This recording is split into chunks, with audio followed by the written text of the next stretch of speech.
Hello and welcome back, guys. We're now starting a new story, When the Smoke Fades, by enigmatic_Arata_Makirane_senpai. You can find author's profile link in the description. Let's begin chapter 1. Found in the ashes. The air was thick with the scent of smoke and disinfectant as Shouta Aizawa and Hizashi Yamada made their way through the dimly lit corridors of the underground lab. The aftermath of their raid was evident: broken equipment, shattered glass, and the distant sound of law enforcement securing the perimeter. "Man, this place gives me the creeps," Hizashi muttered, his usual boisterous voice subdued by the grim reality before them. His gaze flitted from the overturned medical tables to the eerie, empty cells lining the walls. Shouta, ever the stoic, said nothing as his sharp eyes scanned their surroundings. They were looking for survivors, the quirkless individuals who had been abducted and subjected to cruel experiments. Every second counted. Then, from a corner room half concealed by a collapsed metal shelf, they heard a faint rustling sound. Shouta signaled Hizashi to stay alert as he cautiously pushed aside the debris. Inside, two boys huddled together, both clearly shaken and bearing the marks of the lab's cruel experiments. One had wild green hair and freckled cheeks, his body trembling and his gaze darting around in panic. He pressed himself against the wall, his breathing shallow and erratic. The other, with messy indigo locks and a tired but defiant expression, placed a protective hand in front of his companion, a silent promise to shield him from further harm. "It's okay," Shouta said softly, lowering his capture weapon to appear less threatening. "We're pro-heroes. You're safe now." The green-haired boy flinched at the sound of his voice, shrinking further into himself, his lips parted but unable to produce a sound.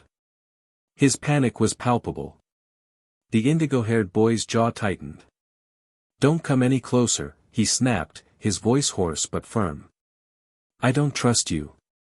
His protective stance didn't waver.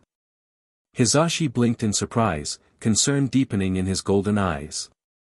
"Hey now, we're here to help," the boy Hitoshi, they would later learn, scoffed bitterly. "Where were you when they took us?" His voice broke off, his fingers curling into a fist. Shouta and Hizashi exchanged a glance, an unspoken understanding passing between them. These two weren't just victims, they were survivors of something truly horrific. Shouda's voice softened even further. "We're sorry we didn't come sooner," he said.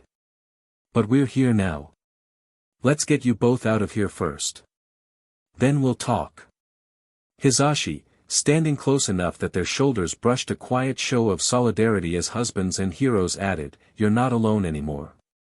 Chapter 2, Fragile Foundations. The quiet hum of the police station was a stark contrast to the chaos of the underground lab. Fluorescent lights buzzed overhead, casting a cold glow over the sterile room where Shouta Aizawa and Hizashi Yamada sat across from Detective Naomasa Tsukachi. A steaming cup of coffee sat untouched in front of Shouta, while Hizashi's foot tapped rhythmically against the tiled floor.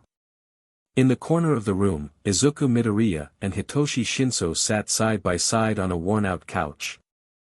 Izuku's gaze was fixed firmly on the floor, his fingers tangled together in his lap. Every so often, he flinched at the distant sound of a raised voice or the closing of a door. A faint wisp of dark smoke curled around his shoulders, dissipating into the air, subtle, but enough to catch Shouda's trained eye. Smoke screen. Hitoshi, for his part, kept a wary eye on anyone who passed by the door, his body angled protectively toward Izuku. His jaw was tight, and his hand rested lightly on Izuku's sleeve, a silent anchor to keep him grounded. "They won't talk to anyone," Naomasa finally said, his voice low as he leaned forward. "Not the medics, not the counselors. Hitoshi only says something when it's to push people away, and Izuku hasn't spoken a word." Shouda's jaw tightened. His gaze didn't move from Izuku's trembling form. "They've been through hell. It's not surprising." Hizashi's usual exuberance was absent, replaced by a quiet intensity. "What happens now?" Naomasa rubbed the back of his neck. "Social services has been contacted. Given the severity of their situation, they'll be placed in a specialized care facility until a more permanent arrangement is found." As if on cue, the smoke thickened for a split second before retreating back into Izuku's skin. His breathing hitched, turning ragged and uneven. A sudden snap echoed through the room as Black Whip lashed out from Izuku's wrist, striking the edge of the table before recoiling back into him. The table groaned under the brief impact, a shallow dent marring its surface. Hizashi startled at the sudden movement but quickly schooled his expression into something softer. "Hey, hey," he said, keeping his voice gentle but steady. "It's okay. You're safe here." Izuku didn't respond, but the smoke curling from his shoulders slowed, thinning out just a bit. Hitoshi's grip on Izuku's sleeve tightened. "Stop," he whispered urgently, though his voice wavered with uncertainty. Hizashi tilted his head slightly, his voice still soft. "I know you don't want to talk to us, and that's okay. But, can I at least know your names?" For a long moment, there was silence. Then, without looking up, Hitoshi muttered, "Hitoshi." Hizashi's smile was small but genuine. "That's a cool name." He paused, his gaze flickering to Izuku. "And you?" Izuku's fingers tightened around each other, his breathing still shaky. He didn't answer, but Hitoshi after a brief moment of hesitation answered for him. "Izuku." Hizashi nodded slowly. "Hitoshi and Izuku. Got it. We're not going anywhere." Hitoshi said flatly, possibly pertaining to what Naomasa said earlier. Naomasa sighed. "It's not up to me, kid. It's protocol." Shouta spoke then, his voice calm but firm. "Then override the protocol." Both Naomasa and Hizashi blinked in surprise. "Shouta," Hizashi started, but Shouta cut him off. "They won't trust anyone else. You saw how they reacted to the medics.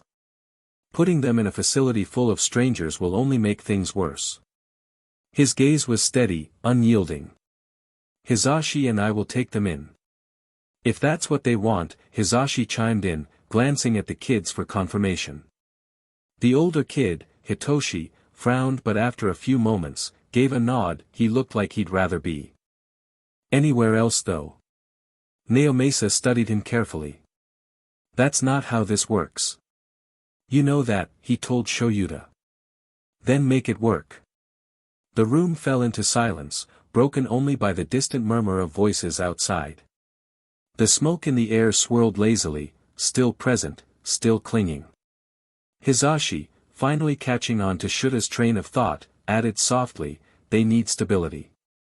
They need people who understand what they've been through, who won't push too hard or expect too much too soon." Izuku's breathing had slowed slightly, though a stray tendril of Black Whip still curled faintly around his wrist, twitching in response to every sound. His body was tense, his shoulders hunched as if waiting for another threat. Hitoshi's jaw was still tight, but his eyes flicked between the two heroes, suspicion warring with a tentative flicker of hope. Naomasa exhaled slowly. "I can push for temporary guardianship while social services processes everything. But it won't be simple." Shuta's voice was resolute. "We're not asking for simple. We're asking for what's best for them." Naomasa gave a reluctant nod. "I'll make the calls." From the corner of the room, Hitoshi's grip on Izuku's sleeve loosened, just a little. And the smoke for now began to fade. The ride home was silent. Izuku and Hitoshi sat in the back seat of the car, a deliberate distance between them and the two men in the front. Hizashi had tried to fill the silence with his usual chatter, but after a single flinch from Izuku and a cold glare from Hitoshi, he had fallen into a quiet, uneasy hum.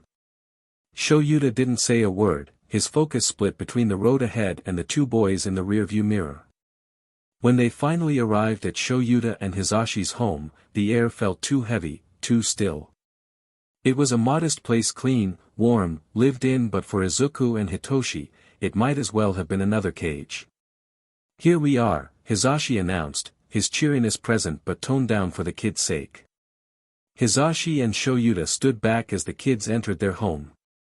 Hitoshi led the way as always while Izuku closely followed. They stuck near the wall, every step careful as if they were expecting the floor before them to fall if they took a wrong step. Shouta went in first after the kids cleared a good distance, Hizashi trailing behind as he closed the door carefully behind him.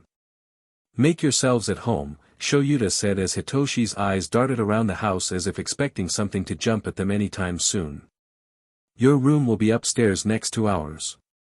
For now, why don't you two wash up and change out of your clothes?" Izuku looked up in confusion, before he looked down again quickly. Heart hammering against his chest when he saw Shouta looking back at him already. He wasn't supposed to make eye contact. He wasn't allowed. Izuku gripped Hitoshi's shirt as his breathing started to pick up, smoke started unfurling from his shoulder. "Are you okay, little listener?" Hizashi asked, unconsciously reaching out to the kid just the smallest motion, a half gesture like he was about to pat Izuku's shoulder reassuringly. The reaction was immediate. A crack echoed through the room as black whip snapped out from Izuku's back, lashing wildly through the air. The tendrils slammed into a nearby chair, sending it skidding across the floor and crashing into the wall. Izuku's breathing spiked, his body rigid, and more tendrils flickered at his sides pulsing with every rapid beat of his heart. Smoke began to curl around his shoulders, faint but growing thicker with every second. Shouta was quick to move, distancing himself between the kid and his husband just in time for one of the tendrils to slam against him, his arms up in defense as he blocked the tendril form hitting him directly. The force was strong enough to push them back. Shouta winced at the impact but kept his ground. Shuta's mind reeled in on how he could calm the kid down. "Kid," he tried to call, but Izuku's eyes were wide, unseeing, the tendrils twitching like they had a mind of their own.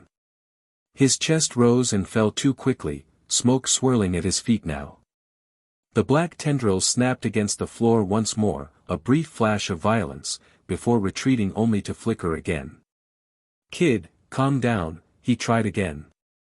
"Izuku," Hitoshi's voice cut through the panic, his voice firm, steady, an anchor. The black whip tendrils stilled, then slowly retracted back to Izuku. The smoke thinned, though it didn't disappear completely. His breathing remained ragged, but the room was quiet again. Hitoshi's hand found Izuku's sleeve, his grip was a bit tight, keeping the younger boy steady and grounded. Shouta didn't move from his spot. Hizashi stayed frozen too, though his smile had slipped into something more cautious. They stood like that for a few good seconds before Hitoshi finally moved, prompting Shouta to put his arms down. Hizashi swallowed. "I'm sorry." Hitoshi glanced at him with a sharp glare but didn't say anything as he slowly pulled Izuku away, the kids venturing further to the house. Before they finally stopped at the bottom of the stairs that lead to the second floor. Izuku shrunk behind Hitoshi like he expected the stairs to come alive. Hitoshi turned to face Izuku before crouching down to Izuku's level before the adults heard Hitoshi's quiet voice in a gentler tone. "I'll carry you, okay?" Shouta and Hizashi exchanged confused glances as Izuku hesitantly let Hitoshi carry him, his tiny arms snaking around Hitoshi's neck as he buried his face on his shoulder, unwilling to witness how Hitoshi climbed the stairs carefully. The adults followed upstairs when they were sure that the kids had covered a safe distance for them before Shouta opened the guest room for them while Hizashi retreated to their own room to get the kids some spare clothes that could fit them. "This is where you'll stay," he said as Hitoshi cautiously entered the room, Izuku still in his arms. "The door next to yours is the bathroom," Shouta added as Hizashi placed folded clothes over the bed. "The door by the end of the hall is mine and Hizashi's. I figure these clothes would be too big for you, but it's all we have," Hizashi said, "but we'll go out tomorrow to buy some clothes for you. The door locks from the inside. No one is coming in unless you want them to." Shouta wasn't sure why he told them that, but judging by the falter from Hitoshi's glare it looked like he said the right thing. Shouta reached out to grab Hizashi's sleeve and carefully pulled him out of the room. "We'll be downstairs if you need us," he said, swinging the door halfway closed before he and Hizashi went downstairs. Shouta looked back in time to see the door fully close, followed by the soft click of the lock. Once the door to the guest room closed behind them, the house fell into an uneasy silence. Hizashi let out a slow breath, running a hand through his hair. "Well, that went well," he muttered, his voice laced with forced cheer. His gaze drifted to the broken chair, its leg bent at an odd angle, and the faint scorch mark on the wall where Black Whip had struck. "Real smooth, Zashi." Shouta didn't respond right away. He knelt, inspecting the damage with a practiced eye, not out of concern for the furniture, but for the sheer force behind Izuku's quirk. "He's scared," Shouta finally said, straightening up. "His quirks are tied to his emotions." "Yeah," Hizashi said softly, grabbing the chair and hauling it upright despite its broken leg. "And Hitoshi's not gonna let anyone near him. Not even us." Shouta didn't argue. Instead, he began gathering the splinters of wood littering the floor, his expression unreadable. Meanwhile, upstairs, the guest room was quiet except for the faint sound of Izuku's still unsteady breathing. After locking the door, Hitoshi crouched down again for Izuku's feet to touch the floor before he let Izuku go. He watched as Izuku looked around cautiously. The room wasn't much: a bed, a desk, a small closet, but it might as well have been a different world to Izuku. Hitoshi watched Izuku carefully, the way his brother's breathing was shallow, the way his shoulders trembled just slightly. He didn't tell him to calm down. Didn't tell him to move.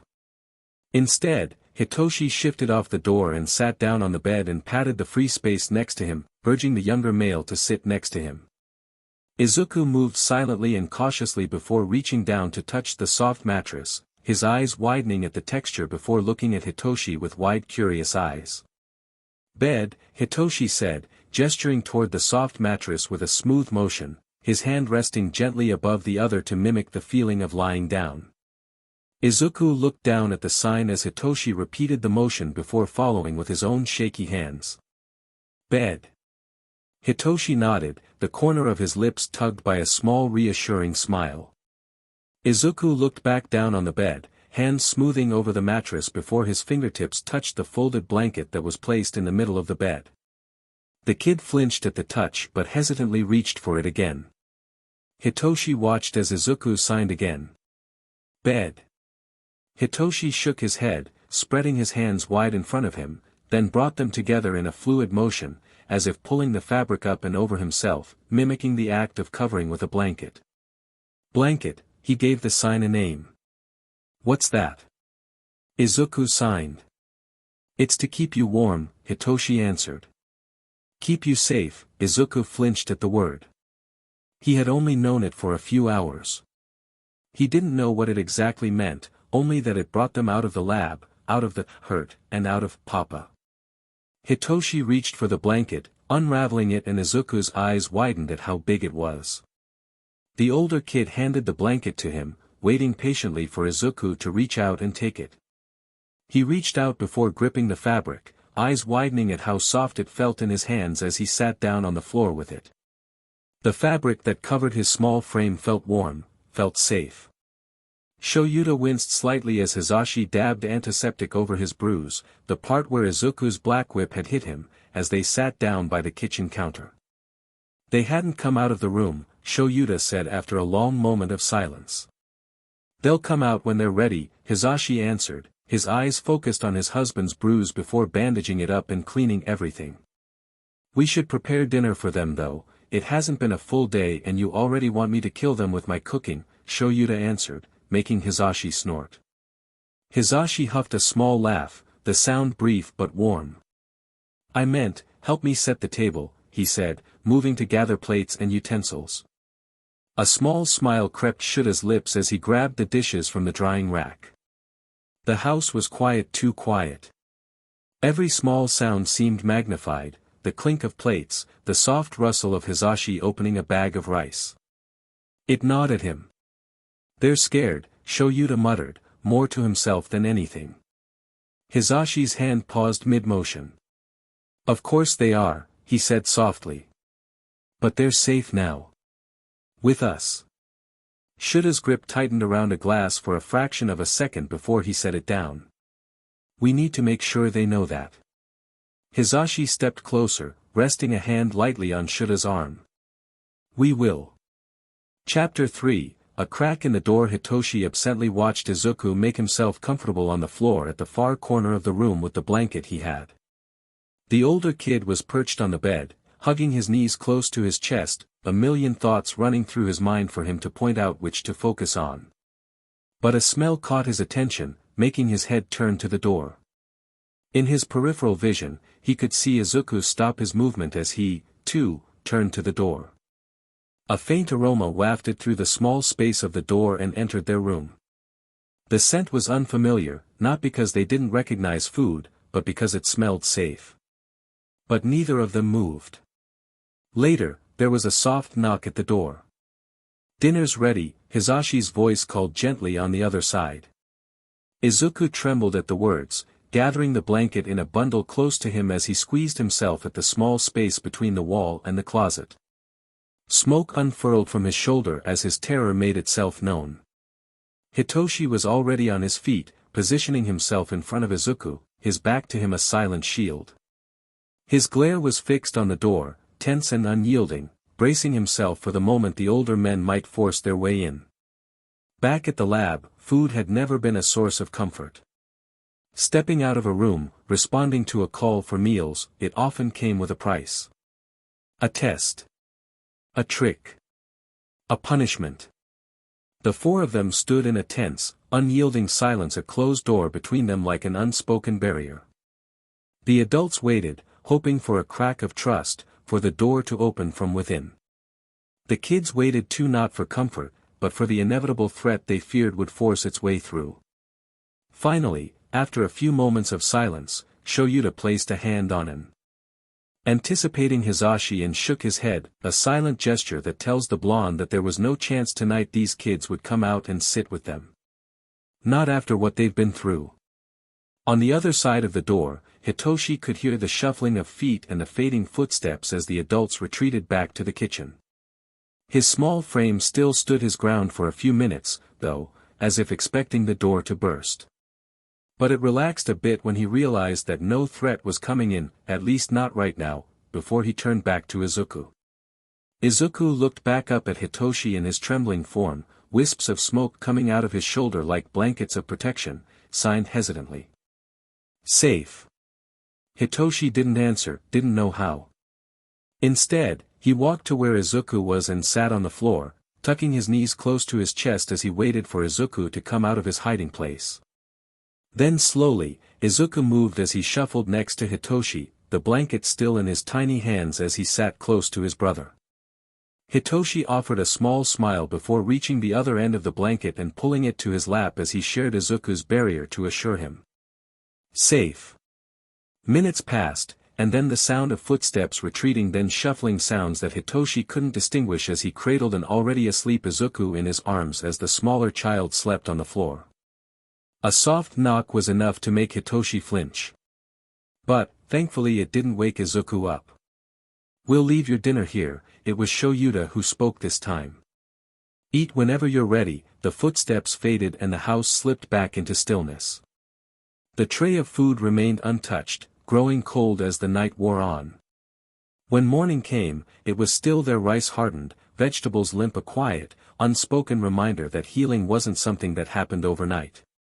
Shouta woke first, moving through the quiet halls with a practiced ease, his steps soft enough not to disturb the fragile peace. Hizashi stirred not long after, padding into the kitchen with a yawn and a tired smile. It wasn't their usual chaotic morning. Hizashi would normally blast music through the speakers while Shouta grumbled over his coffee, but today, there was only silence. Because the guest room door upstairs remained closed. Hours passed. Shouta noticed it first. No sound of footsteps, no creak of floorboards, nothing. The two boys hadn't come out.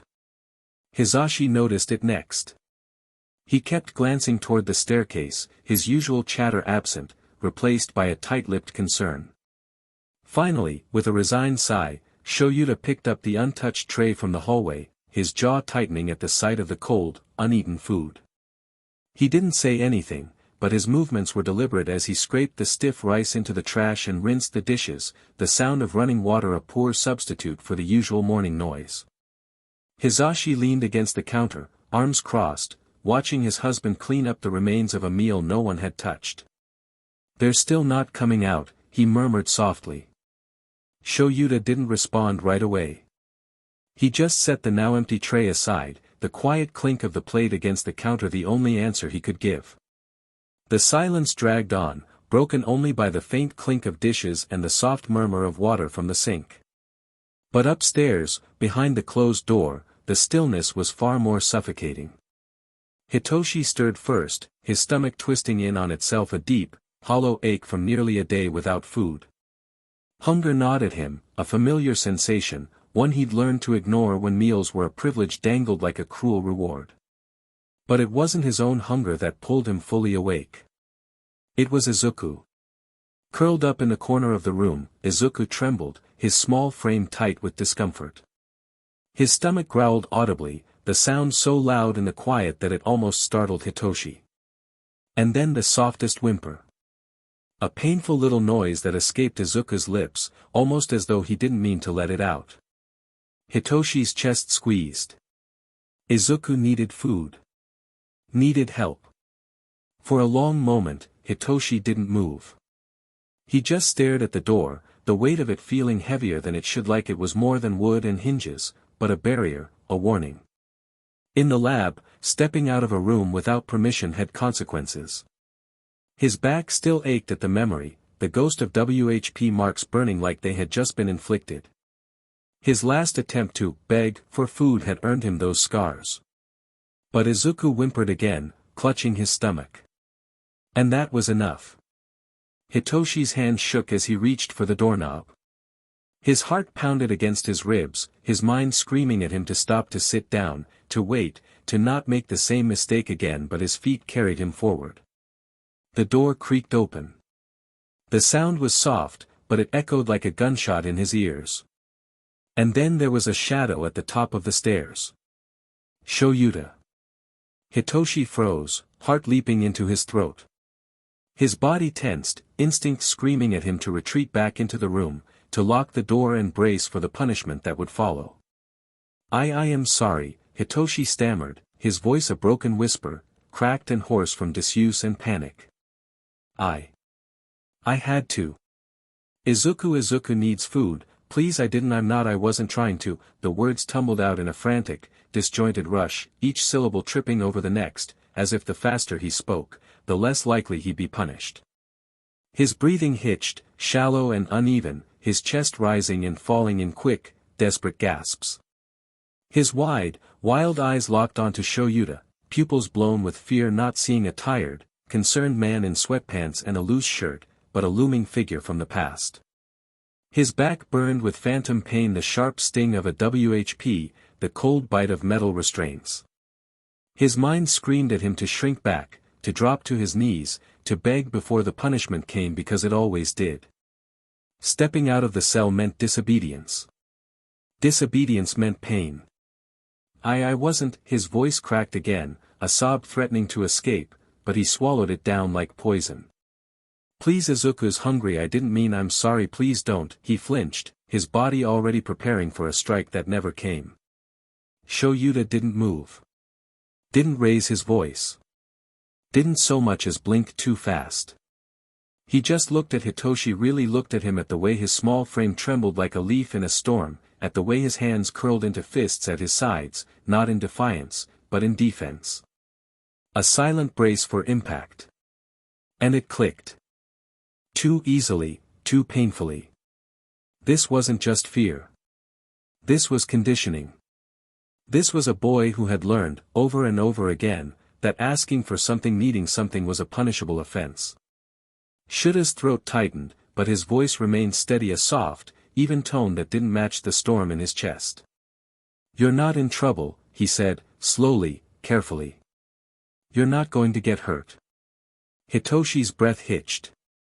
He didn't move. "This isn't a cage," Shouta continued, his voice softer now. "You don't have to stay in that room. You can come out whenever you want." A pause, gentle, deliberate. "And if you need something, food, water, anything, you can ask." Hitoshi's shoulders shook. His gaze darted between Shouta and the staircase, like he was calculating how fast he could run if this was a trick. From the bottom of the stairs, Hizashi didn't make a sound. He stood frozen, fingers digging into the wall, his heart aching with every broken, panicked word Hitoshi had choked out.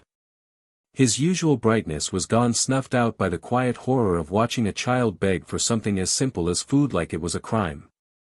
The silence stretched fragile and thin. Hitoshi swallowed hard, his voice barely audible when he finally spoke.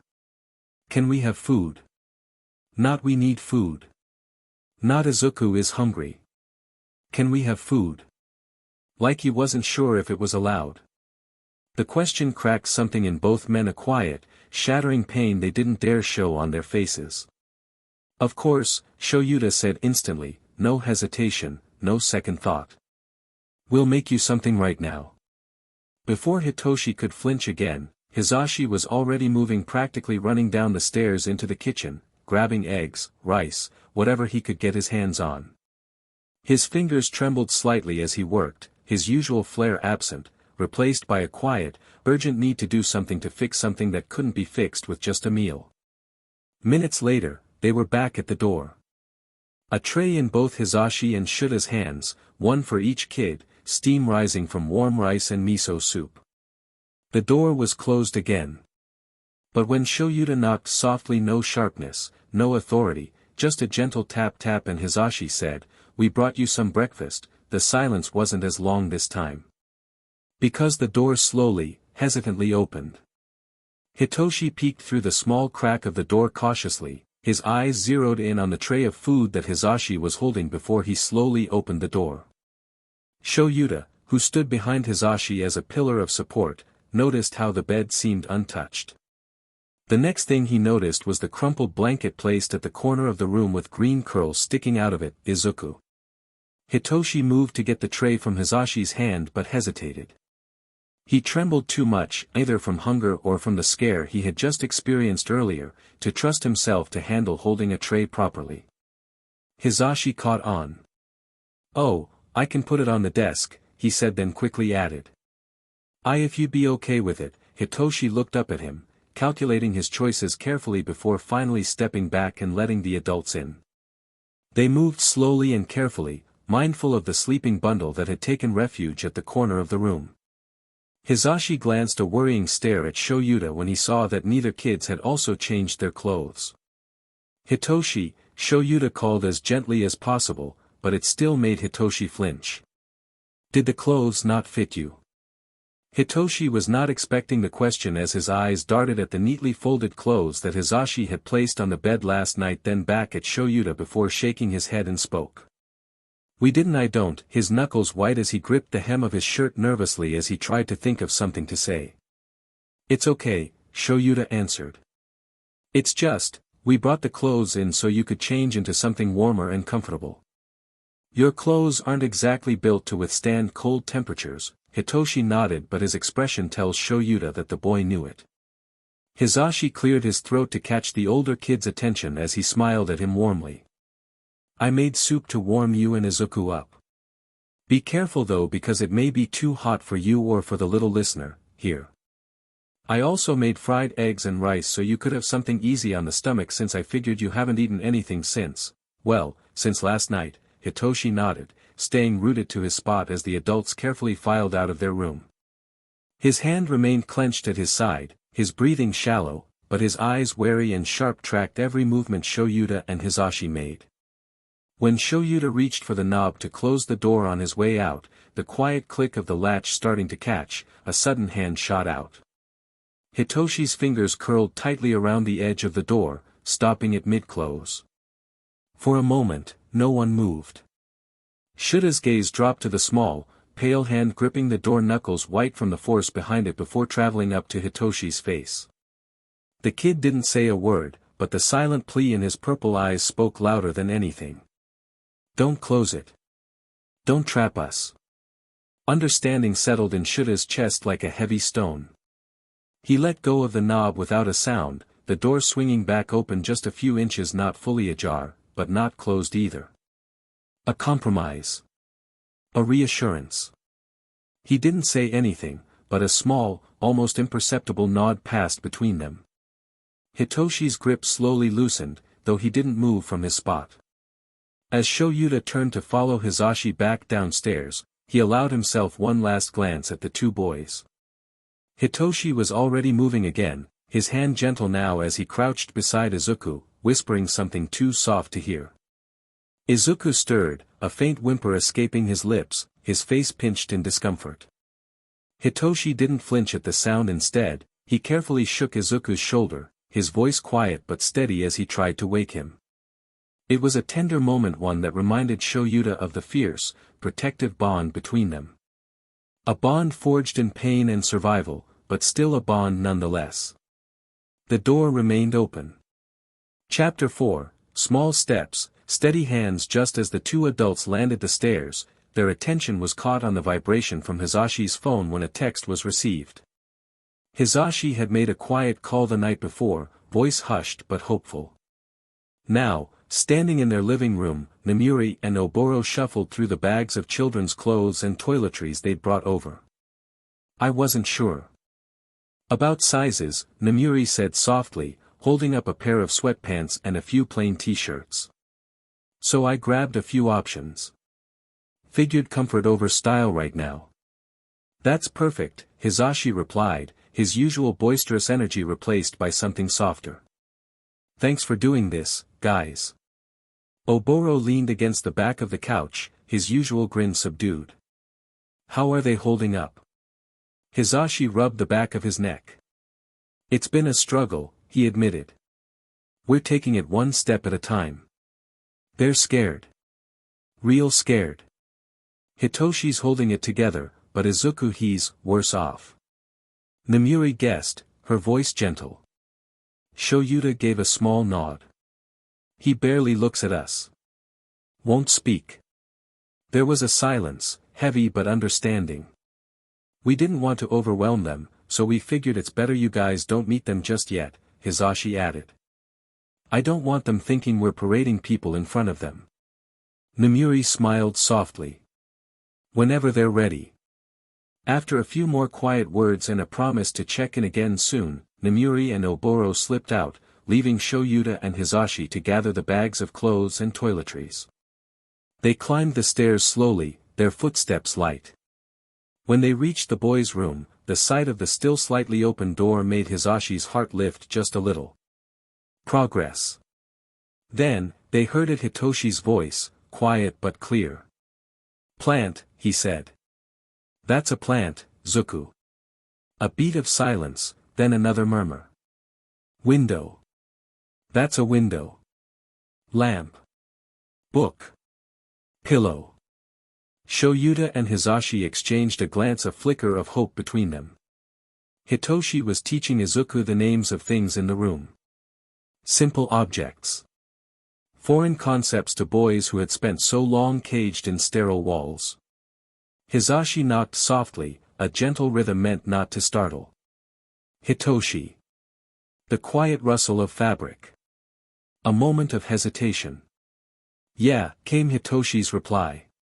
"We got some clothes for you both," Hizashi said. "Can we come in?" Another pause, longer this time. Hizashi held his breath. "Yeah." They stepped inside carefully, and their first sight was the empty food bowls stacked neatly on the tray. Another small step forward. But Izuku was curled in the corner of the room, wedged between the wall and the closet. His blanket was clutched tightly around him, his small fingers digging into the fabric, and already, a faint haze of smoke began to pool around his feet. Hizashi's heart broke a little at the sight.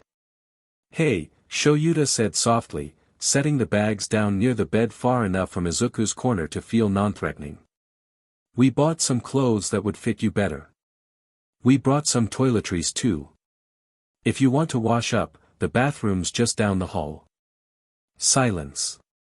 "Or," Shouta added, "if you don't want to leave the room, we can bring you some water and cloths instead. It's your choice."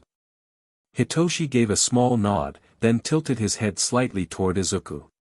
"It's okay, Zuku," he murmured. "You can come out." Izuku's wide, tear-filled eyes darted from Shouta to Hizashi, his small frame still trembling. Slowly, his hands moved. Safe. He signed. Hizashi, his chest tight with emotion, responded with smooth, familiar gestures. Safe, he signed back, adding a warm smile for good measure. His movements were fluid, confident, the kind of fluency that came from years of practice, from making a language part of himself. Hizashi hadn't just learned sign language, he had embraced it, mastered it. It was a lifeline when his quirk first manifested, a way to navigate a world that suddenly seemed too loud. And now, it was a bridge between him and Izuku. Behind Hizashi, Shouta couldn't help but smile softly. He wasn't as fluent in sign language as his husband, but he had learned it because Hizashi mattered, because their world had to include that silent language. It was one of the countless ways Shouta had fallen for him. The loud, brash man who could fill a stadium with his voice was also the same man who spoke with his hands when words weren't enough. And now, watching him carefully pace himself, softening his edges for the sake of two frightened boys, Shouta felt his heart ache with love all over again. Izuku blinked in surprise. His small head tilted, and after a long beat of hesitation, he uncurled himself from the wall only to shuffle behind Hitoshi, still using his brother as a shield. But it wasn't fear in his eyes now. It was curiosity. Hizashi shifted slightly, careful to keep his movements slow and non-threatening. He gestured toward the neatly stacked bags by the bed. "You can put the clothes in the closet if you'd like," he told Hitoshi as he signed the words, making sure his hands moved at an easy pace for Izuku to follow too. "If anything doesn't fit or if you don't like something, just put it back in the bags, we can return them and find something better." Hitoshi's sharp eyes flickered toward the bags, then back to the adults. He gave a small nod, the motion stiff but thoughtful. Izuku peeked out from behind him, eyes darting from the bags to Hizashi's hands as if committing every sign to memory. Neither boy said anything else, but they didn't retreat further either. That, in itself, felt like progress. With that, Hizashi and Shouta took their cue to leave. They stepped back carefully, moving at a pace slow enough to be non-threatening but natural enough not to draw attention to the effort. Hizashi offered one last reassuring smile before pulling the door closed only halfway, leaving that small, vital crack open between them. The moment they stepped into the hallway, a silent exhale passed between them. Shouta caught the subtle curve of Hizashi's lips, the quiet happiness that settled in his eyes despite the tension still lining his shoulders. He bunked their arms together as they made their way downstairs, a silent acknowledgement of everything they weren't saying out loud. They didn't need words to know they were thinking the same thing. This was a good start. By the time they reached the dining area, the warmth of that moment lingered between them, a small but steady ember. Hizashi stretched his arms overhead before dropping into a chair, already pulling a stack of papers toward him.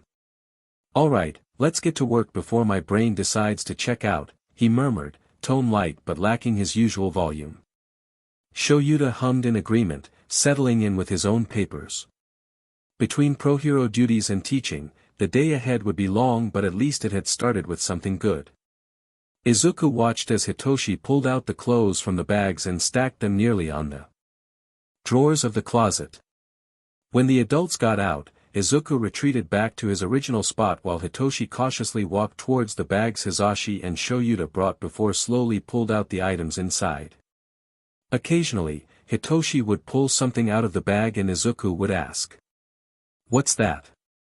Hitoshi, ever so patient in answering his brother's questions, would answer, "A shirt, a pair of pants, a pair of shorts, pajamas, socks, a hairbrush, more blankets, a towel," which was definitely not a blanket according to Hitoshi, and finally, "Toothbrush," Hitoshi answered, holding out two soft bristled toothbrushes for Izuku to see. "What does it do?" "Clean your teeth," Hitoshi answered. Izuku tilted his head in confusion. It was something so foreign to the boy because back at the lab, they didn't clean their teeth, they didn't clean at all, and yet Hitoshi knew these things all too well. "Do you want me to show you how it works?" Hitoshi asked hesitantly, taking in Izuku's curiosity and trying to see how far he pushed further. Izuku looked conflicted but otherwise nodded. Hitoshi didn't move, his grip tightening slightly on the toothbrushes. Showing Izuku how to use them meant stepping out of the room meant taking Izuku into the hallway, to the bathroom down the hall. He glanced at the half-open door, then back at Izuku. The younger boy's eyes were already fixed on it, wide and unblinking, his small frame shrinking further into himself as if the very idea of crossing the threshold was too much. His fingers twisted into the edge of his blanket, knuckles pale, his breathing quick and shallow. Hitoshi swallowed. He could see it, the fear, the hesitation. The memory of stepping out of their cells, back at the lab, where every unauthorized movement had been met with punishment. It was written all over Izuku's trembling form. We can use the sink in the bathroom," Hitoshi said softly, his voice gentle but uncertain. "It's just down the hall." He paused, his mind racing for the right words. "There's a bath too, a big tub with water. It's nice." Izuku didn't respond. His gaze darted between the open door and Hitoshi's face, his shoulders curling inward as if expecting a blow that never came.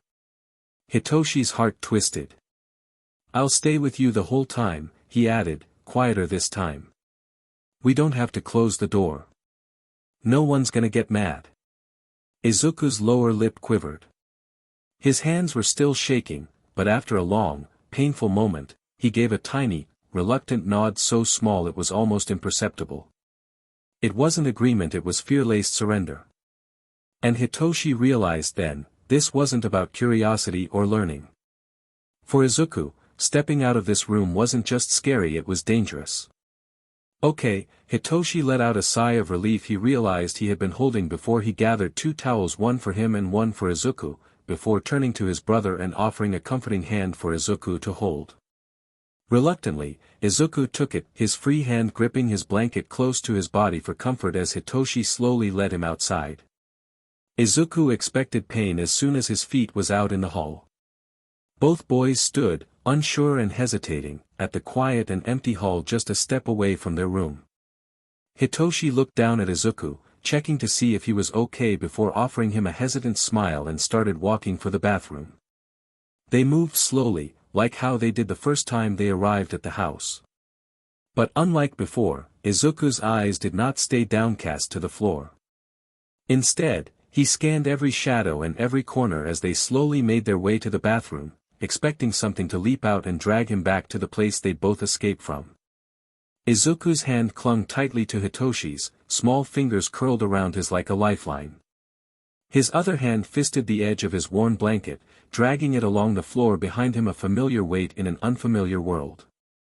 Wisps of smoke still drifted from his fingertips, faint but anxious, swirling like a silent alarm. Hitoshi didn't move, didn't pull him forward. He just stood there, patient, letting Izuku feel the solid warmth of his hand, proof that he wasn't alone. The hallway stretched ahead of them, empty and quiet, but Izuku's wide green eyes darted to every corner, every shadow.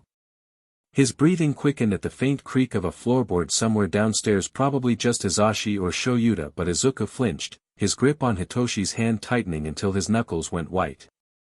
More smoke spiraled from his free hand, curling between the folds of his blanket.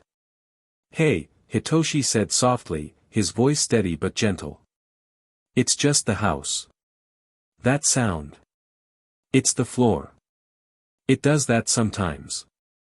Izuku's head jerked up to look at him, his lips pressed into a thin, bloodless line.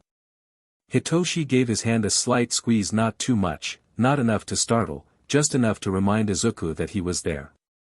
That this wasn't the lab. Slowly, carefully, Hitoshi reached over with his free hand and lightly brushed a thumb over Izuku's smoke-trailing fingers. "You don't need this right now," he whispered, his touch as soft as a breath. "There's no danger. Just me."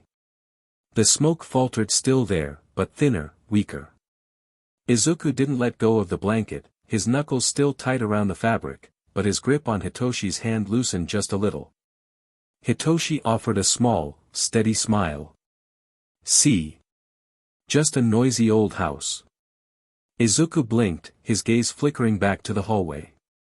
His fingers still trembled, still clung to the blanket like a shield, but the wild panic in his eyes had dulled into something quieter. Hesitant. Wary. But not terrified. It wasn't much, but it was enough. Hitoshi took a slow step forward into the hallway, his hand still firmly holding Izuku's. "We'll go slow," he murmured. "You can keep your blanket. And you don't have to let go of me. I'll show you the bathroom, okay?" For a moment, Izuku didn't move. Then, a nod. And together, one clutching a hand, the other a blanket, they took their first, careful steps down the hall. When they finally reached the bathroom, Izuku was welcomed with a series of unfamiliar things that for a moment, his fear was forgotten and replaced with curiosity as he looked around the bathroom in awe while Hitoshi placed their things on the sink and started to fill the tub with warm water. Izuku looked at the tub with amazement, as he watched the big tub be filled with water. A hand tentative and curiously reaching down to feel the warm water, and for a moment, a feeling of contentment and relaxation washed over Izuku's tense frame. "Zuku," Hitoshi called softly, drawing Izuku's gaze away from the running water. He held up the toothbrushes, now free from their packets, one slightly bigger, the other smaller with soft bristles. "We can brush our teeth now." Izuku's fingers tightened around the edges of his blanket, pulling it closer to his chest like a shield. His wide green eyes flicked from the toothbrushes to Hitoshi's face, then back again. There was a quiet hesitation in his stance, like he was bracing for something, but after a long beat, he gave a small, uncertain nod. Hitoshi didn't move too quickly. Instead, he held out the smaller toothbrush, letting Izuku take it at his own pace. When Izuku's hand finally, slowly, reached out and grasped the handle, Hitoshi offered him a small smile. "Okay," Hitoshi said softly. "So, first, we need to put some toothpaste on it. Just a little like this." He squeezed a small dollop of toothpaste onto his own toothbrush, holding it out so Izuku could see the size. "You don't need a lot," he added. "Just enough to clean your teeth. See?" Izuku watched closely, his grip still tight on the blanket with one hand and the toothbrush with the other. His feet stayed rooted to the floor, like he was still deciding whether this was safe. Hitoshi kept his voice steady, calm. "You try it," he encouraged, offering the toothpaste tube. It took Izuku a moment, his fingers trembling slightly as he fumbled with the cap, but Hitoshi didn't rush him. When Izuku finally managed a small blob of toothpaste on the bristles larger than Hitoshi's, but not by much, he looked up like he was silently asking if that was okay. "That's good," Hitoshi said softly, his smile unwavering. "Now we get the bristles a little wet." He guided Izuku's hand gently toward the running water, careful not to startle him. When the younger boy flinched at the water splashing against the sink, Hitoshi simply waited, giving Izuku time to adjust. "Just a little," Hitoshi murmured again, demonstrating with his own brush before nodding toward Izuku's. "There you go." Izuku followed the motion, dipping the bristles into the stream for just a second before pulling back. "Now," Hitoshi paused, shifting so Izuku could watch him in the mirror. "You put it in your mouth and brush like this." He opened his mouth and began brushing his teeth, exaggerating the motions without making it silly, just slow, deliberate circles along the front teeth. "Small circles," he mumbled around the toothbrush. "Not too hard. You don't want to hurt your gums." Izuku hesitated, watching him carefully in the reflection. After a beat, he mimicked the motion, stiff and awkward at first, his brush barely grazing his teeth. "Yeah, like that," Hitoshi encouraged, his voice still gentle. "A little more pressure like this." He pressed his own brush just a bit firmer against his teeth, showing Izuku the difference. "It's okay if you make a mess," he added, noticing how Izuku kept stopping to check the foam building up in his mouth, like he wasn't sure if that was supposed to happen. Izuku blinked at the toothpaste bubbles forming at the corner of his lips and shot Hitoshi a panicked look. "That's normal," Hitoshi assured him softly. "It's supposed to get foamy, it means it's working." After a long pause, Izuku slowly went back to brushing this time, his circles a little steadier. Good, Hitoshi said, smiling around his own brush. Now, we do the sides like this. They worked through the motions together: front teeth, sides, back.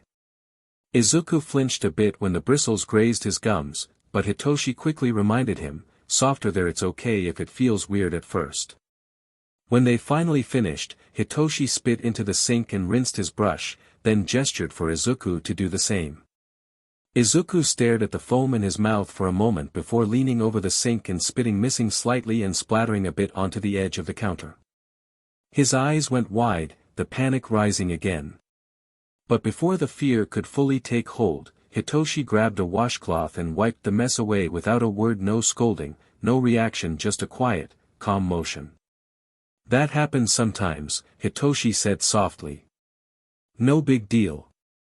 Izuku blinked again, still clutching his blanket with one hand and his toothbrush with the other, but his breathing, though shaky, started to slow.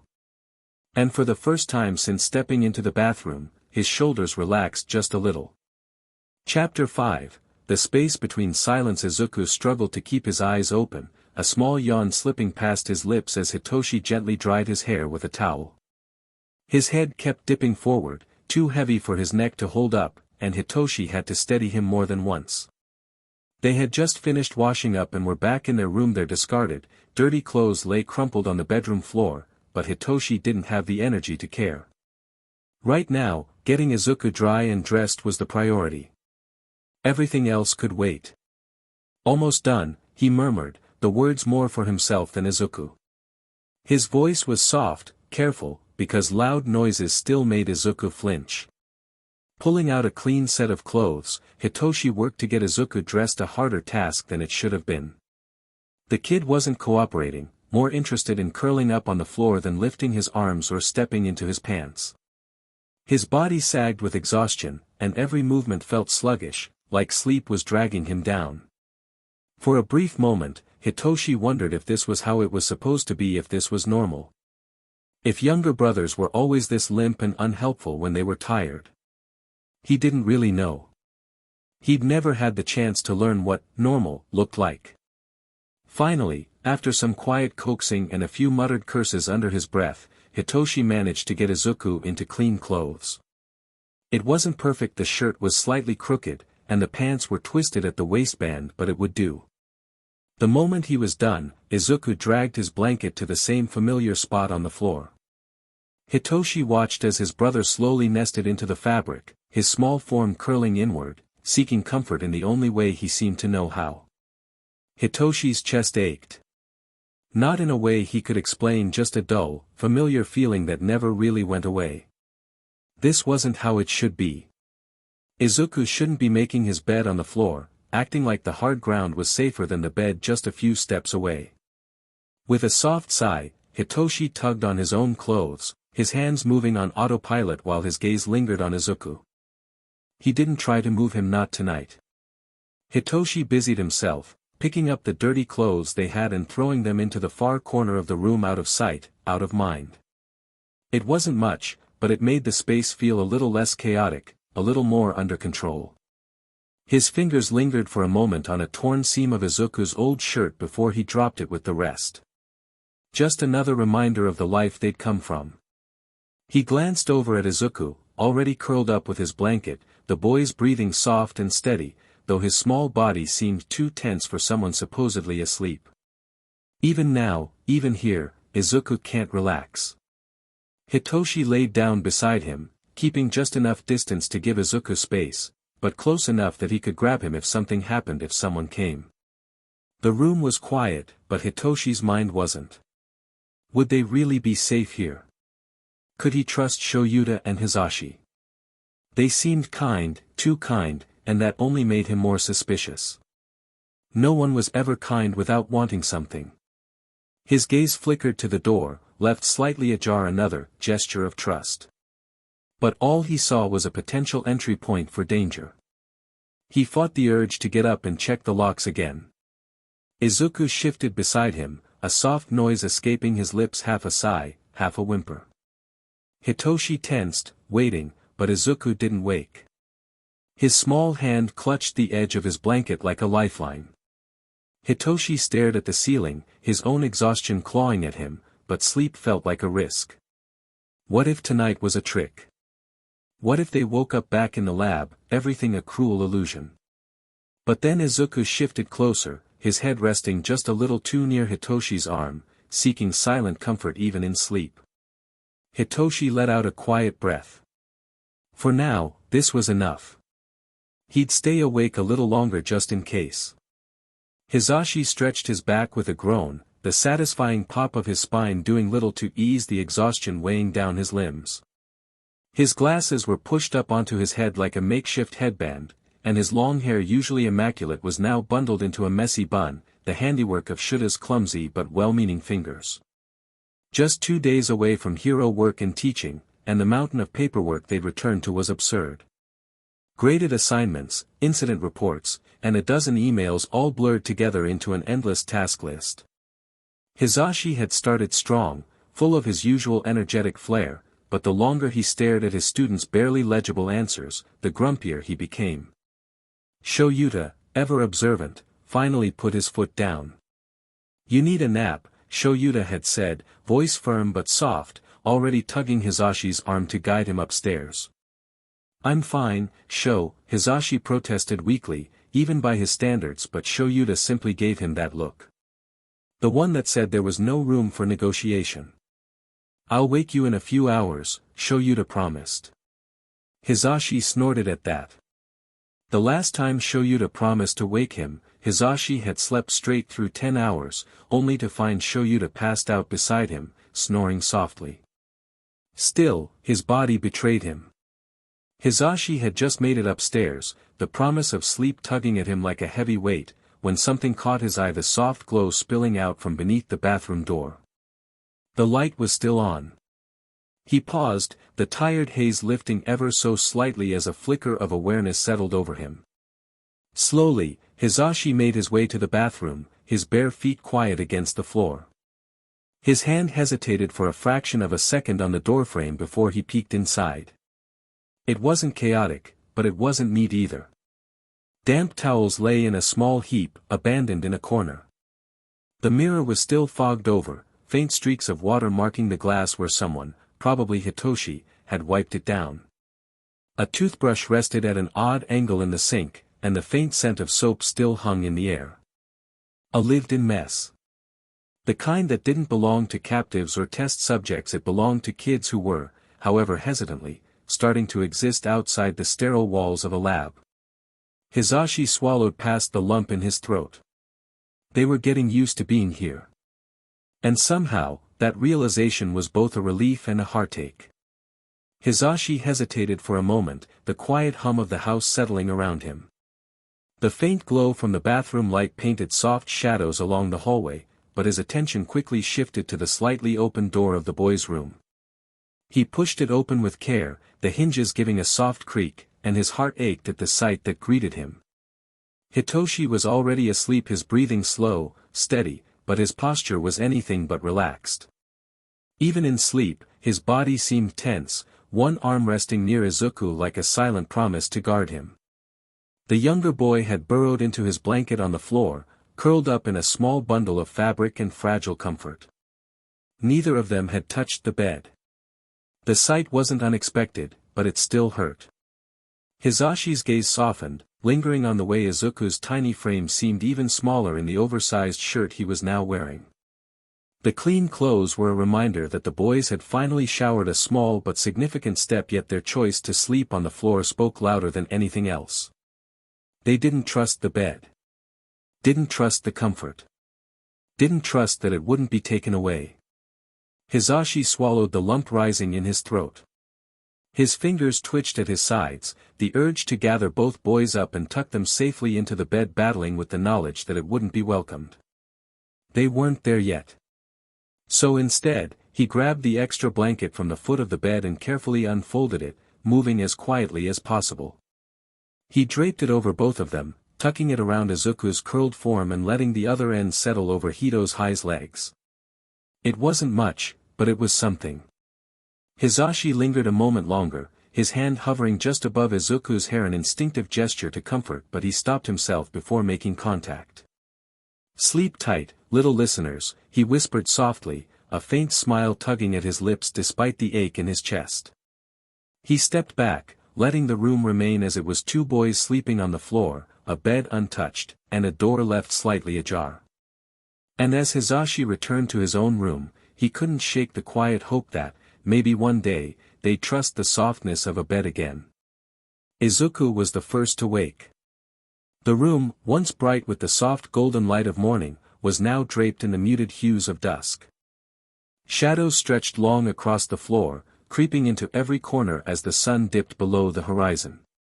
The shift from light to dark was subtle, too subtle, and it made Izuku's chest tighten with an unease he couldn't shake. His wide green eyes flickered around the room, cataloging everything like a silent ritual. It was a habit now, a lifeline, something he'd done back at the lab every time he opened his eyes. Know your surroundings. Memorize them. Understand what can hurt you. Bed. Window. Lamp. Pillow. Blanket. Each object was named in his head, over and over again, like a quiet mantra meant to ground him. Next to him, Hitoshi lay motionless, his breathing slow and steady, though his hand was still half-curled into a loose fist, a subtle readiness even in sleep. Izuku watched him for a moment, noting the faint furrow of his brow, the way his brother's jaw stayed tight even in rest. Back at the lab, Hitoshi had rarely slept.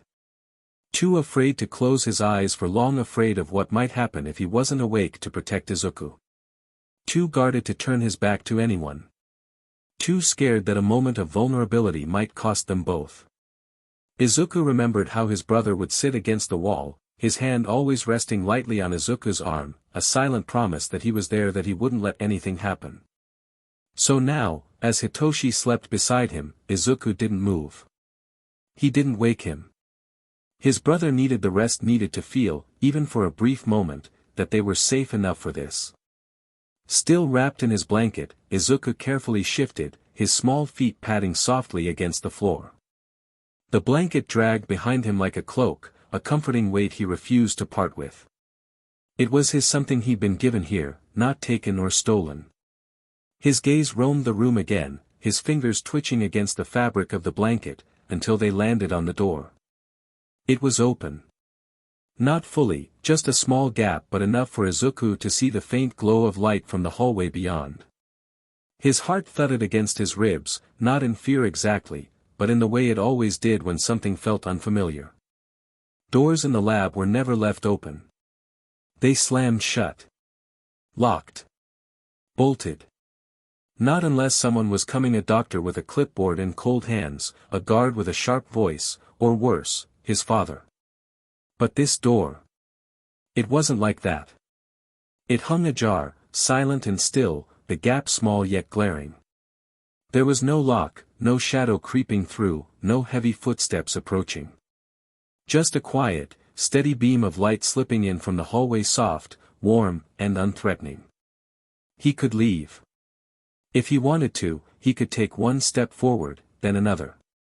No one would stop him. No alarms would blare. No voices would bark orders. The realization was almost too big, too foreign. Izuku's chest felt tight, not from fear, but from something harder to name. Was this a test? Was someone watching, waiting to see if he would step out? A part of him, the part conditioned by years inside the lab, screamed at him to stay put. Don't move. Don't break the rules, even if you don't know what they are. Don't give them a reason to punish you. But another part, smaller, quieter, wondered if this was something else entirely. A choice. The word felt strange in his head. Choices were things other people had, not him. And yet. His foot shifted forward, the tiniest movement, barely more than a twitch, but it felt monumental, like he was pressing against some invisible boundary that had always been there but was suddenly gone. The hem of his blanket dragged behind him as Izuku took one small step toward the hallway. Izuku instinctively winced as his bare feet met the cool floor beyond their room, bracing himself for the sharp blare of an alarm, the kind that would echo through sterile hallways and summon heavy footsteps and barking orders. But the alarms didn't come. No rapid stomping of boots, no clipped commands. Instead, there was only silence, too soft, too unfamiliar. The kind of quiet that felt more like a trap than a comfort. It made Izuku's muscles coil, ready for something to break the stillness. But nothing did.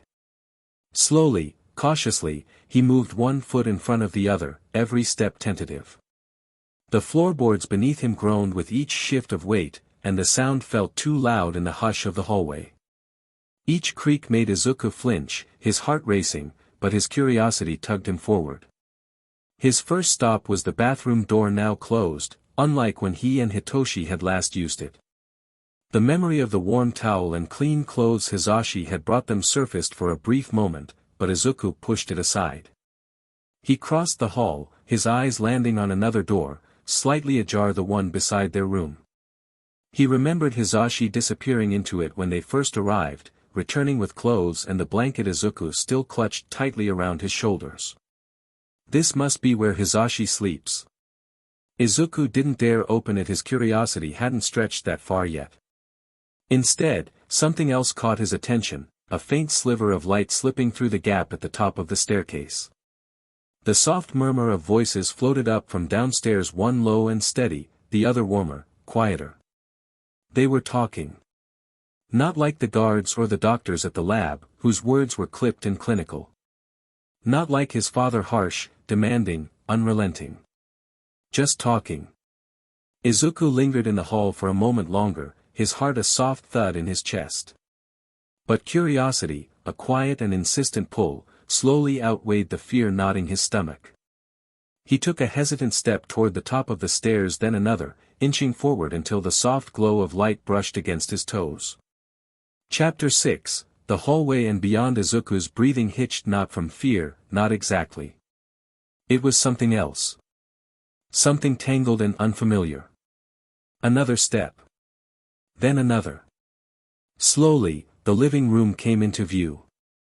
Shouta sat at the dining table, a loose stack of papers spread before him, the pages slightly crumpled at the edges. His head was bowed, dark hair falling into his face as his tired eyes skimmed the words in front of him. He didn't move sharply or speak suddenly, he just existed there, calm and still, the steady tap of his pen against the table the only sound he made. Hizashi was on the couch, his legs folded beneath him, phone in hand.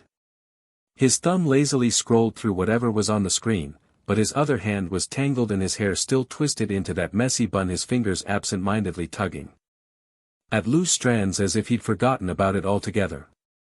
Every now and then, he huffed softly at something on his phone, a faint smile flickering across his face. It was so normal. No lab coats. No sterile walls. No cameras lurking in the corners, their silent lenses always watching. Just two adults in a quiet home, two people doing nothing at all. Izuku didn't know what to do with that. His heart beat faster, his mind scrambling to make sense of what he was seeing. He searched the room for something, anything that would explain the strangeness of it. A hidden threat, a trap waiting to spring. There had to be something. But there wasn't. It didn't add up. There was always something, always a trick, a hidden layer of danger, a cruel twist waiting just beneath the surface. But here, all he could see was the slow rhythm of an ordinary evening. The muted shuffle of papers. The absent tug of hair.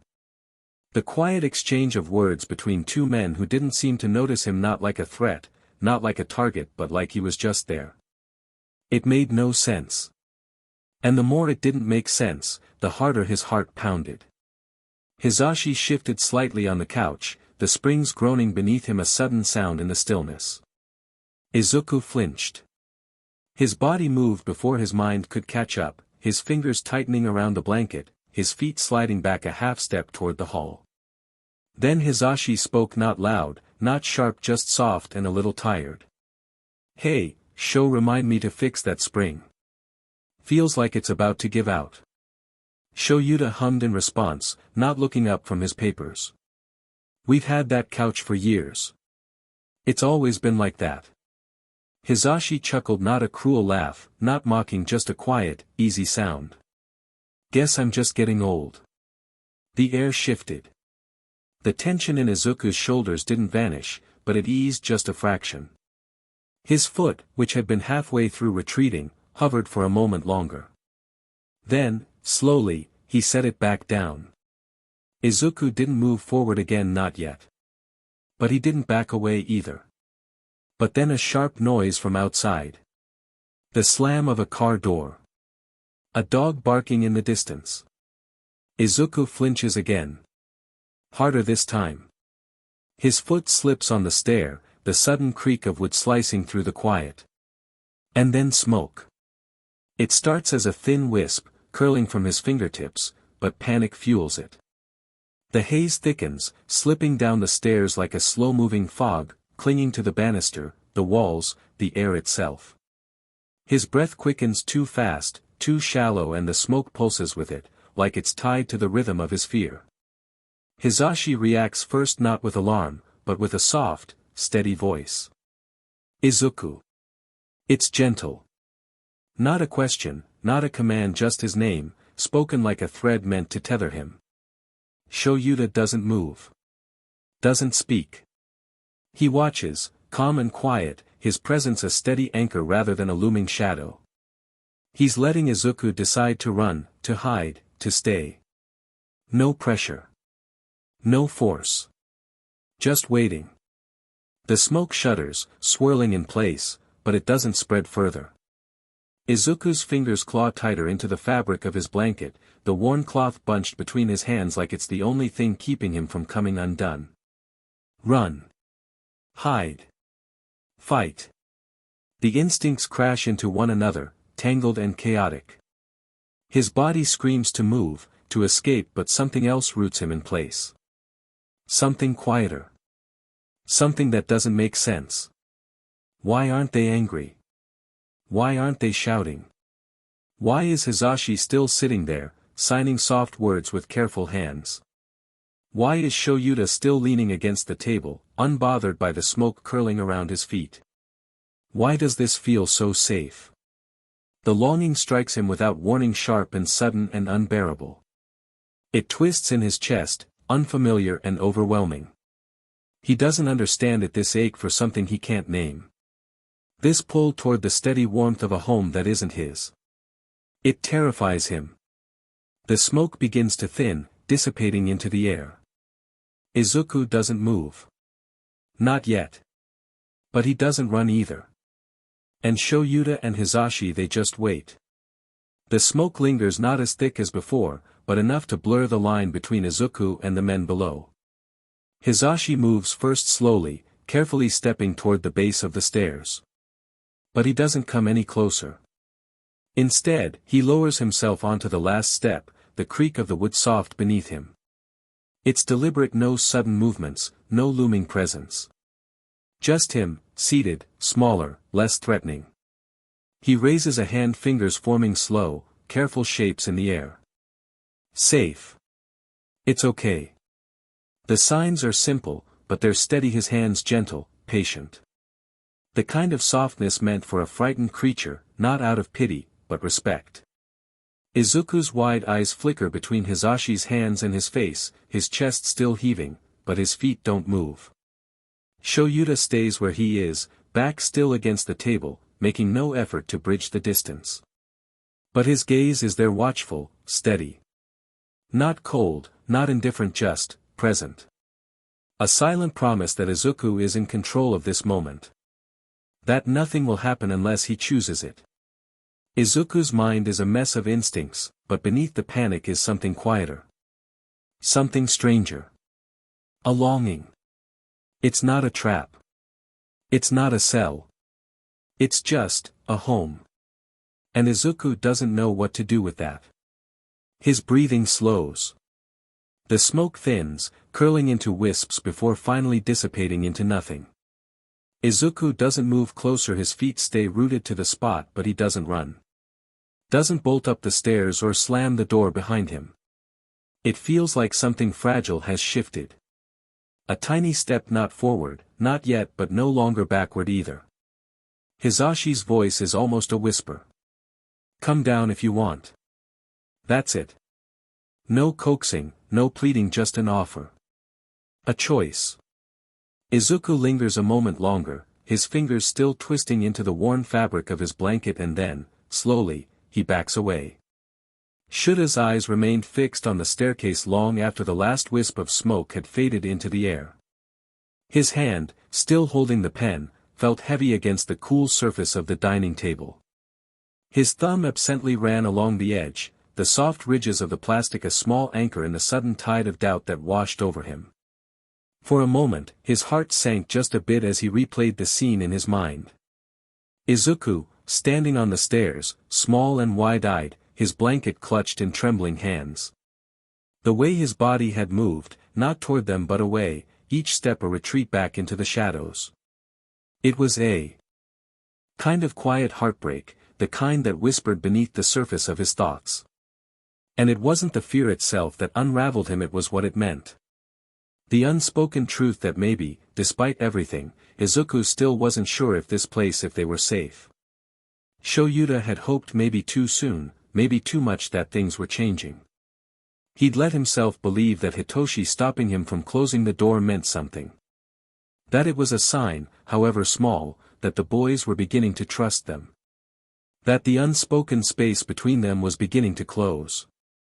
But now that tiny hope felt fragile, a thread worn thin by the weight of his own expectations. And the doubt settled in, soft but persistent. It wasn't that he didn't think he could handle this, he was more than willing to try, to be patient, to take whatever steps were needed. He had braced himself for the long road ahead, for the sleepless nights and the quiet fears. But there was a voice in the back of his mind, quiet and cold, that whispered maybe he was getting ahead of himself. Maybe his hope had been misplaced. Maybe the boys needed more than he could give. Maybe he wasn't enough. But then, his gaze shifted. Hizashi had moved to the bottom of the stairs, his posture relaxed, a gentle curve to his lips that spoke not of loss but of hope. His green eyes were warm, soft in the dim light as he sat down on the last step, his hands open and inviting, not demanding. He wasn't looking at the empty space where Izuku had stood, but at the stairs themselves, at the place where small feet had lingered, where a boy had made the choice to step out of his safe zone on his own. Hizashi didn't see withdrawal. He saw progress. He got out of the room, Hizashi's voice was barely above a whisper, but it reached him all the same. On his own. He got out. And with those words, the lens through which Shouta had been seeing the scene shifted. His perspective turned, not to what had been lost in the retreat, but what had been gained in the first step forward. Izuku had made it to the hallway. He had come out without prompting, without being led. His curiosity, however faint, had outweighed his fear, even if only for a moment. That was bravery. Quiet, hesitant, but bravery all the same. And suddenly, Shouda's doubts weren't so loud. The voice that had whispered of failure fell silent, replaced by the gentle hum of a new understanding. This wasn't about leaps and bounds, it was about inches. About every small step being a triumph, every hesitant glance being a victory. It was about meeting the boys where they were, not where he hoped they might be. Hizashi's expression held steady a soft pride, a patience that wrapped around Shouda's own fears and quieted them. Because Hizashi had always seen what Shouta sometimes struggled to grasp, that healing was not a straight line. That hope wasn't a promise of quick success but a commitment to every tiny movement forward. And for the first time since the smoke had curled around the banister, Shouta let himself breathe. His grip on the pen eased, his shoulders lost a fraction of their tension. He didn't let go of his hopes, he simply reshaped them, softer now, more pliable. Less a demand and more an invitation. Heart thumping against his ribs as he ran back to the room, leaving the door as it were to make it look like he never left, that his venture outside the hallway did not happen before he lied back next to Hitoshi, his fists gripping his blanket tight from the tension he felt as he tried his best to stay still. Waiting for the older men to come in the room, to follow him inside and punish him. But they never came. Hitoshi, even in his sleeping form, felt the tension Izuku practically radiated that stirred him awake. His guard immediately raised and expected danger as he opened his eyes but was met with confusion when he saw none, just Izuku staring at the half-open door of their room as if it had offended him. Hitoshi didn't speak. He knew that talking, regardless of how soft he delivers it, would spook Izuku further and that could set one or both of his quirks off. So instead, he reached for Izuku's blanket and gave it a light tug. Just enough to catch the younger boy's attention enough to tear his wide eyes from the door and to Hitoshi. Hitoshi's hand hovered in front of him and asked, "What's wrong?" But Izuku didn't answer, instead he clutched his blanket closer to his body in an attempt to make himself small. Hitoshi glanced at the half-open door then back at Izuku before asking again. "Bad dream?" Izuku had plenty of those. Hitoshi would often be woken up by it. May it be a simple sniffle as Izuku cries in his sleep from the nightmare, or chaotic as his quirk would be activated at how bad his nightmares were. But this time, Izuku shook his head. "Then what's wrong?" Hitoshi waited for Izuku for him to stop looking at the door as if waiting for something or someone to barge in, for him to stop trembling and gripping the blanket's already stretched fabrics in his small hands, for him to finally look at Hitoshi and tell him what's wrong. Izuku signed hesitantly, unshed tears glistening against the faint light from the open door of their room. "I got out." Hitoshi waited for his brother to continue what he meant, but Izuku placed his hands back to his blanket, offering Hitoshi just 3 words. "I got out." Hitoshi looked at him confused. What did that mean? Izuku got out. Of what? Of the lab. Was that it? Was he finally realizing that he and Hitoshi were free of the lab days after they actually got out? If so, why was Izuku looking at the door? If he knew that he was already out of the lab, why would he feel cornered at the sight of the open door? Hitoshi tugged at Izuku's blanket again, catching the younger boy's attention once more. "We're not at the lab anymore. We have been out of the lab for days. We're not there anymore. We got out." But Izuku shook his head and Hitoshi wondered if that meant that Izuku disagreed with him until Izuku signed. "I got out to the hallway." Hitoshi froze, his eyes widening in shock. He hadn't expected Izuku to venture out on his own, not when he had clung to him earlier, flinching at every creak of the floor as they made their way to the bathroom, not when he would wedge himself between the wall and the closet every time Hizashi and Shouta entered the room, not when any sudden movement or noise could trigger black whip or smokescreen within seconds. But then, Hitoshi realized something: Izuku, by nature, was a curious boy. Despite everything he had endured, that curiosity had never truly disappeared. It had only been buried, and now, little by little, it was starting to resurface. Yet, the cruel conditioning they had both suffered left its mark. Izuku wasn't just curious, he was afraid of what his actions might cost. He was waiting. Waiting for the adults to come to punish him, to punish Hitoshi for letting him step out, to hurt them. The realization broke Hitoshi's heart. Izuku thought that was normal. Gently, Hitoshi reached for Izuku's trembling hands. The faint trace of smokescreen faded the moment Hitoshi's fingers curled around his, and he offered a small, reassuring smile. "It's okay. You're not going to get hurt. No one will be mad. No one will hurt you." Izuku's uncertain gaze met his own. "You're not mad?" The question caught Hitoshi off guard, but he quickly shook his head. "Never at you." And for a fleeting moment, Izuku's tense shoulders eased. They didn't speak about what Izuku had done or where he had gone. Hitoshi knew Izuku would tell him when he was ready. For now, the quiet progress of Izuku standing behind him, half hidden but still present as Hizashi and Shouta brought them dinner, was more than enough. Chapter 7, No strings attached. The days slipped by in quiet increments. At first, the routine was subtle, so subtle that it didn't feel like a routine at all. Shouta would knock softly on the door at mealtimes, a gentle, consistent rhythm against the wood. No commands, no demands, just a steady signal, the same every time. A quiet offer, not an order. The gap at the door never closed, but it did not open either. The boys no longer insisted the food be left on the floor, allowing Shouta or Hizashi to place it on the desk instead. A quiet shift. And perhaps the most telling sign of progress, Izuku no longer hid in his safe space between the wall and the closet.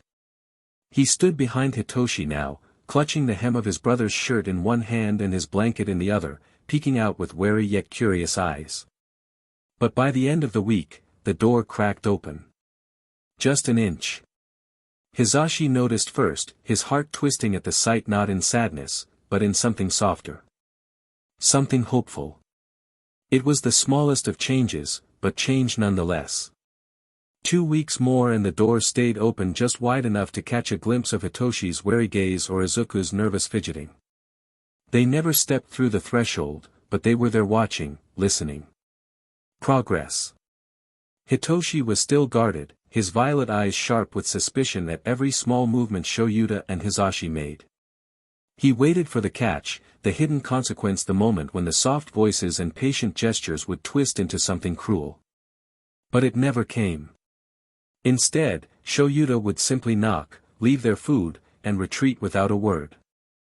Hizashi would hum quietly from the couch downstairs, scrolling through his phone, never once pushing them to come out. No tricks. No traps. It didn't make sense. Hitoshi hated how much it didn't make sense. Softness wasn't supposed to last. Kindness always came with a price. Back in the lab, every gesture of gentleness was a lure, a hook hidden beneath a calm voice or a careful hand. A pat on the head before a needle in the arm. A soft word before a harsh command. Praise before pain. But here in this strange, quiet house there was nothing to brace for. No sudden shift. No cruel twist. Just patience. It gnawed at Hitoshi's mind like an itch he couldn't scratch. He kept waiting for the other shoe to drop, for the moment Shouda's steady knock would turn into a pounding fist, or Hizashi's gentle hum would snap into a shout. But it never happened. And somehow, that was worse. Because it meant Hitoshi didn't know what to do. A picnic? Hitoshi asked. Izuku's eyes darted between his brother and the blonde man who had suggested it. Hizashi stood by the doorway, the gentle smile ever so present, as he waited for Hitoshi to give a nod or an approval. Just out here in the hallway, Hizashi added. Thought it might be a way to share a meal together without crossing any lines. His voice remained light, nonchalant, like it wasn't a big deal. But the hope behind his words was clear. There was no pressure, no insistence, just an idea gently placed at their feet, free to be picked up or left behind. Hitoshi's eyes narrowed as he studied Hizashi's face, searching for the hidden angle, the trap tucked beneath the offer.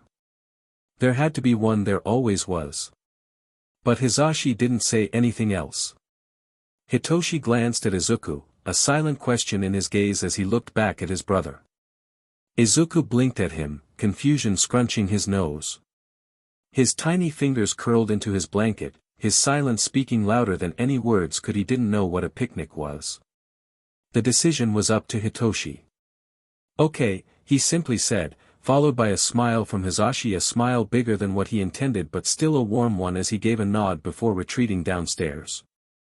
Hitoshi turned to their own tray of food that had been placed at their desk before the conversation started. As he grabbed the bowls, Izuku took it as a sign to sit down on their usual spot while Hitoshi laid out the bowls that contained their dinner. Then the soft footsteps came again, catching Izuku's attention, and he saw Hizashi again, holding a tray of his own. Shouta was a few steps behind him, his own plate in hand. Izuku looked up at Hitoshi in confusion and curiosity as the adults settled out the hallway. Picnic, Hitoshi gestured at their food and at the adults, one hand mimicking holding a plate while the other pretended to scoop food, a silent offer paired with his soft-spoken words. Confusion further set in as Izuku looked down at their food, then at Hizashi and Shouta, who sat on the floor from across the room. Not dinner. Izuku learned what dinner was the first time Hizashi brought them food. According to Hitoshi, if the food comes in when it's dark outside, it is called dinner. It was different from breakfast where the food comes in after they woke up and lunch when the sky outside is bright. It still is, Izuku, Hitoshi answered, pulling his plate closer to himself. Izuku's fingers twitched at his side, his wide green eyes darting from the plates on the floor to Hizashi's soft smile. His confusion was clear, the slight furrow of his brow, the way he edged just a bit closer to Hitoshi without even realizing it. Hitoshi noticed. Of course he did. It's like dinner, Hitoshi said as he signed. His fingers precise but simple. But on the floor. Not the table. Izuku blinked, his gaze flickering between Hitoshi's hands and the plates on the hallway floor. He didn't sign back, didn't move, really, but his fingers tightened ever so slightly in the fabric of Hitoshi's sleeve. It's the same food, Hitoshi added after a beat, his voice quiet but steady. Just, somewhere else. The words felt clumsy, but it was the best way he knew how to explain. Izuku didn't look fully convinced. But after a long pause, he gave the smallest of nods, a silent, hesitant agreement. They ate in silence, two boys inside the room, two men just beyond the doorway. At one point, Shouta noticed something, a small, quiet struggle. Izuku, his brows furrowed, clumsily tried to use his chopsticks, his fingers fumbling over the unfamiliar task. His frustration was clear, his lips pressed into a thin line as his food slipped from the utensils again and again. Hitoshi, without a word, shifted closer to Izuku, his hand subtly guiding the younger boy's fingers. He didn't speak, didn't scold, just gently corrected Izuku's grip and showed him how to move the chopsticks. Izuku's movements were slow, a bit messy, but with Hitoshi's patient help, he managed to bring a piece of food to his mouth. A small victory. From the hallway, Hizashi's heart ached at the sight, at the care in Hitoshi's touch, at the fierce concentration on Izuku's face. It wasn't perfect. It wasn't smooth. But it was something. And then, when the meal was done and the plates were empty, Shouta and Hizashi started gathering them up, ready to retreat once again, when a slight movement caught their attention. Izuku. He stood at the corner of the room, half hidden behind Hitoshi's shoulder, his blanket still clutched tightly in one hand.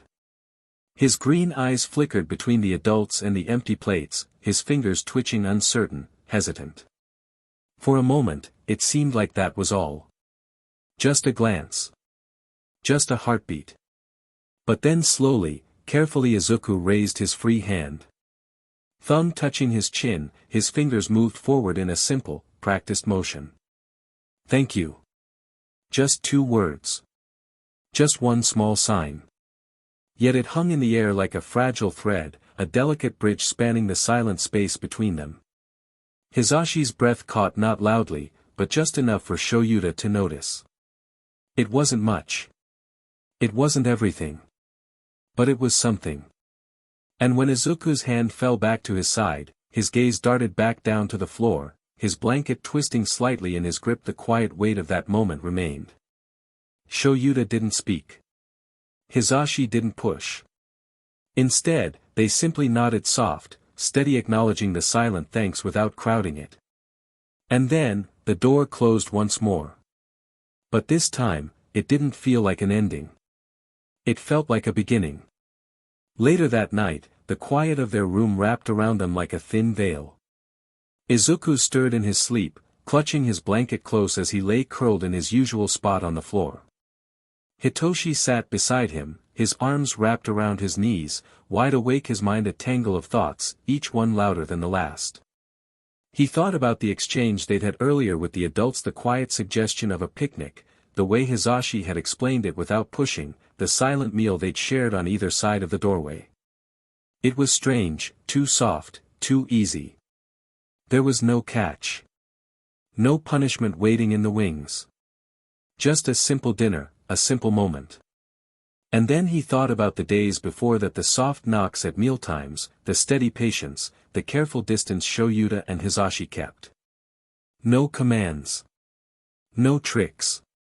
No sudden shifts into something cruel. Hitoshi's mind raced, running over each interaction like a thread he was desperate to unravel, tugging at the seams, searching for the hidden hook, the trap. Because there had to be one. There was always a catch. That was how it worked. That was how it had always worked. But, nothing came to mind. No harsh words masked behind soft ones. No consequences hidden beneath their kindness. No sudden snap of cruelty once their guard was down. Just steady, unrelenting patience. And it frustrated him, gnawed at the edges of his thoughts like an itch he couldn't scratch. Because if there was no trick, then what did that mean? What were they supposed to do with kindness that didn't ask for anything in return? His thoughts were cut off when he heard a quiet shuffle from outside the hallway. Already knowing that crossing the threshold of their door was safe, Hitoshi did not hesitate to stand up and check what it was just to be safe. Hitoshi peeked through the halls to see that the door that led to Hizashi and Shouta's room remained open. Shouta had his back turned against Hitoshi as he seemed to talk to someone on the phone. "It's not forever, Nizu," Shouta said, his voice calm but firm. "Just until they're settled." The person on the other line's response was muffled, but the tone was unmistakably light-hearted, almost teasing. Then Shouta huffed softly, the closest thing to a laugh Hitoshi had heard from him. "More time off." Shouta muttered, clearly responding to whatever the person had said. "You're not giving me a vacation. You're threatening me with one." There was another quiet exchange, then the soft click of Shouta hanging up before he turned to leave the room, only to freeze when he spotted Hitoshi. "I'm sorry," Shouta said slowly, gently. "Did I wake you?" "I'll remember to close the door next time." Hitoshi didn't give out a response even as Shouta moved to go downstairs and finish whatever paperworks were left on the table for him. "Why?" Shouta paused mid-step on the stairs, turning to face him. "Why what?" Hitoshi's throat worked, but the question clawed its way out anyway. "Why are you doing this? Why did you take us in?" His voice cracked slightly at the end, and he hated himself for it. Because no one ever cared like this. Not the doctors. Not the guards. Not even his own father. So why? Why did they? Shouta's expression remained neutral, but his voice, steady and calm, held a warmth Hitoshi didn't know what to do with. Because you needed someone. Simple. No strings attached. No hidden motive. Just, because. Hitoshi's vision blurred, his chest tightening with something too big to hold back. He blinked rapidly, willing the sting in his eyes to go away to hide the overwhelming wave of emotion threatening to spill over. "That's stupid," he muttered, his voice thin and unconvincing. We're not your problem." Shouta offered him a soft, lopsided grin, tired but kind. "You're not a problem, Hitoshi." The lump in Hitoshi's throat grew heavier, and without another word, he spun on his heel and disappeared back into the guest room. But his words clung to Hitoshi long after the door closed behind him.